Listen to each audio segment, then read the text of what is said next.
दोस्तों आप सबको पता ही है कि कुछ दिनों पहले रोहित शर्मा ने वनडे क्रिकेट में सबसे ज्यादा छक्के लगाने का रिकॉर्ड बनाया और इस काम को करते हुए रोहित ने उसका रिकॉर्ड तोड़ा जिसकी ग से कान तोड़ने में हम हिंदुस्तानियों को बड़ा मजा आता है। हेलो भाई नमस्कार, क्रिको देख रहे हैं आप, मैं हूं रौनक। बात कर रहा हूं मैं सोफानुमा शाहीन अफरीदी के ससुर शाहिद अफरीदी की।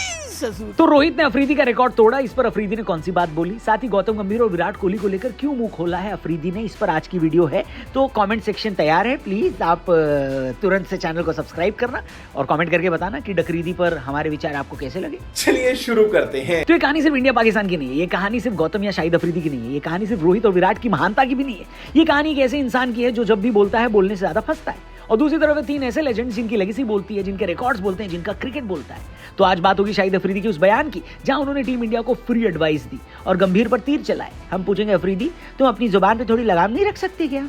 कहानी शुरू होती है एक इंटरव्यू से जहां अफरीदी कहते हैं रोहित और विराट इंडियन बैटिंग की रीढ़ है, इन्हें 2027 तक खेलना चाहिए। नीचे एक लाइन और आती है, गौतम गंभीर अपने डिसीजंस में खुद को हमेशा सही मानते हैं पर हर बार सही होते नहीं है।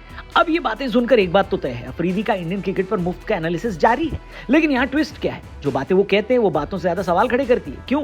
क्योंकि जब रोहित शर्मा अपनी फॉर्म से दुनिया हिला रहे हैं, जब विराट कोहली अपने करियर की आखिरी फेज में भी जिम से लेकर नेट्स तक इंसान नहीं मशीन बने हुए हैं, जब गंभीर टीम इंडिया के मेन कोच बनकर नई क्रिकेट फिलोसॉफी बना रहे हैं, तब अफरीदी की बातें सुनकर सिर्फ एक ही लाइन निकलती है, भाई तू अपना काम कर ले, इंडिया खुद डिसाइड कर लेगा, समझा?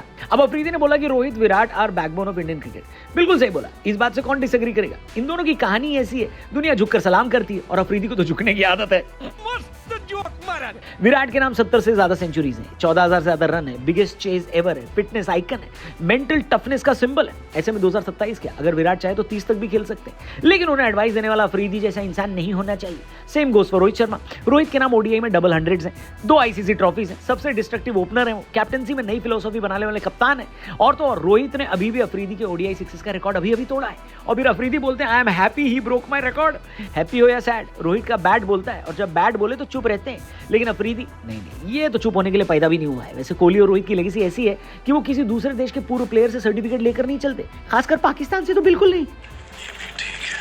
अब आते हैं उस हिस्से पर जहां अफरीदी ने गंभीर पर बात की है। उन्होंने कहा कि गंभीर अपने डिसीजंस को हमेशा सही मानते हैं, लेकिन हर बात वो सही होते नहीं है। अब सुनो भाई, गौतम गंभीर है कौन पता है? अफरीदी 2 वर्ल्ड कप जीतने वाला हीरो है, 2011 का फाइनल, सबसे बड़ा मंच, सबसे बड़ी एंट्री, आईपीएल में 2 बार चैंपियन कैप्टन, आज टीम इंडिया का हेड कोच, डिसिप्लिन एग्जीक्यूशन वाला क्रिकेट माइंड। गंभीर को क्रिकेट नॉलेज देने से पहले 10 बार सोचो, वरना तुम्हें वही शब्द सुनने को मिलेगा जो गौतम ने एक बार तुम्हें पिच पे ऑलरेडी सुनाया है। ये जरूर, ये तो ट्रांसलेट आप ही करेंगे रवि, लिप रीडिंग आपको आती है? 2007 से लेकर 20 के बीच मैदान पर झगड़ा, post match stare offs, social media digs, TV debates, comedy shows पर इनडायरेक्ट टॉन्ट्स, ये राइवलरी एक तरफा नहीं है। लेकिन गंभीर हमेशा ग्राउंड रियलिटी की बात करते हैं और अफरीदी हमेशा माइक्रोफोन मिला तो बोल दो मोड में रहते हैं। अफरीदी को क्या जरूरत है हमारे खिलाड़ियों को कितना खेलना चाहिए कितना नहीं इस पर बोलने की? हमारे पास यूथ और लेजेंड्स का परफेक्ट मिक्स है। शुभमन गिल, यशस्वी, रिंकू, श्रेयस, जुरेल, अर्शदीप, वरुण चक्रवर्ती हमारे यहाँ यंगस्टर्स इन मेकिंग है, और सीनियर्स में रोहित, विराट, बुमराह, जडेजा। ये सिस्टम खुद एक मशीन की तरह काम करता है और हम अपना भला बुरा देख लेंगे। हमें पाकिस्तान के किसी पूर्व खिलाड़ी डकरीदी की अनसॉलिसिटेड एडवाइस की जरूरत नहीं है, और गंभीर भाई पर तो वार बिल्कुल बर्दाश्त नहीं किया जाएगा। अफरीदी का रोल पाकिस्तान क्रिकेट में आज भी डिस्कस होता है, लेकिन इंडियन क्रिकेट के लेजेंड्स को लेकर वो जितना बोलते हैं उसका रियल रीजन ये है कि Afridi knows Indian cricket sells. वो बोलेंगे तो बिकेंगे। अगर अफरीदी रोहित के बारे में बोले, ब्रेकिंग न्यूज बन गई। अफरीदी कोहली पर बोले, ट्रेंडिंग टॉपिक हो गया। अगर गंभीर पर बोले, सोशल मीडिया वॉर शुरू। और ये बात सब जानते हैं कि पाकिस्तान का क्रिकेटिंग मीडिया भी इंडियन नेम्स पर ही चलता है, तो अफरीदी बोले बिना नहीं रह सकते। लेकिन भाई बोलो भी तो कुछ ऐसा जो लगे कि नई इनसाइट दे रहे हो। ये क्या है, विराट रीढ़ है, रोहित एक बड़ी टीम का प्लेयर है, गंभीर हर बार सही नहीं होते वगैरह वगैरह। ये बातें तो 8 साल का बच्चा भी बता देता है। अब सबसे बड़ा सवाल अफरीदी से ये है कि तुम कौन होते हो हमारे लेजेंड्स को एडवाइस दे रहे हो? विराट और रोहित को कौन एडवाइस दे सकता है? सचिन, राहुल द्रविड़, गंभीर, BCCI selection panel, team management, ये लोग जानते हैं fitness, workload, preparation, recovery, mental phase, technique, domestic scenes वगैरह वगैरह। तुम क्या जानते हो अफरीदी कि रोहित 2008 आईपीएल में अच्छा था, कि विराट अच्छा है? ये सबको पता है, 1000 बार सुन चुके हैं। गौतम गंभीर तो जनरली इग्नोर कर देते हैं ऐसे टॉपिक्स को, चाहे पीसीबी बोले, चाहे पाकिस्तान मीडिया बोले, चाहे पूर्व प्लेयर्स बोले। गौतम गंभीर फैक्ट्स ड्रिवन आदमी है। पर आज का सवाल ये है कि अगर गंभीर जवाब दें तो क्या बोलेंगे? शायद कुछ ऐसा गंभीर बोलेंगे अपनी टीम देख लो, पहले वहां इंप्रूवमेंट करो। इंदौर से लेकर कराची तक दुनिया आपकी डोमेस्टिक क्रिकेट का स्तर देख चुकी है और जहां तक हमारी टीम की बात है उसे कैसे मैनेज करना है वो हम डिसाइड करेंगे। तुम्हें टेंशन लेने की जरूरत नहीं और यही क्रिको का भी पॉइंट है।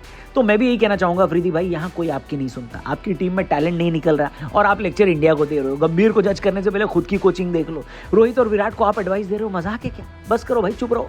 और ये नेचुरल है क्योंकि इंडियन क्रिकेट की दुनिया में ये तीन नाम रोहित, विराट और गौतम गंभीर, ये इमोशन है, आइडेंटिटी है, क्रिकेट कल्चर का हिस्सा है जो दुनिया की सबसे स्टेबल क्रिकेटिंग सिस्टम बना चुका है। वैसे पहली बार नहीं जो अफरीदी ने इंडिया के लिए अपना गंदा मुंह खोला है। कभी कहते हैं कोहली एरोगेंट है, कभी कहते हैं रोहित मेरे साथ चार्जर्स में खेला था तभी पता था, कभी गंभीर को टारगेट करते हैं कि गौती हमेशा गुस्से में रहता है और कभी कहते हैं कि इंडिया बड़ी टीम है, हमें नहीं पता हमसे मैच क्यों अवॉइड होता है। और ये सिलसिला कई टाइम से चला आ रहा है। लेकिन क्या इन बयानों से इंडियन क्रिकेट को फर्क पड़ता है क्या संजू बाबा? नहीं। अब सवाल ये है कि क्या रोहित 2027 तक खेलेंगे, क्या विराट 27 तक खेलेंगे, क्या गंभीर परफेक्ट है, क्या उनके डिसीजंस कभी गलत नहीं होते? ये सब वैलिड क्रिकेटिंग डिस्कशंस हैं, पर ये डिस्कशंस भारत में होंगे, इंडियन एक्सपर्ट्स करेंगे, इंडियन फैंस करेंगे, इंडियन क्रिकेट मैनेजमेंट डिसाइड करेगा। अफरीदी को एक बात समझनी चाहिए कि चाहे जितना बड़ा हो जाए कि नीचे ही रहता है। तो कैसी लगी आपको आज की वीडियो? कमेंट करके बताना। अफरीदी के लिए कुछ कमेंट सेक्शन में लिखना चाहते हो तो भर डालो, लिख डालो, बिंदास, मैं आपको नहीं रोकूंगा। चैनल को सब्सक्राइब करना। क्रिको पर मिलेंगे डेली क्रिकेट की अमेजिंग वीडियो के साथ। और हाँ, हमारा एक अमेजिंग पॉडकास्ट हमारे टीआरपी चैनल पर रिलीज हो चुका है,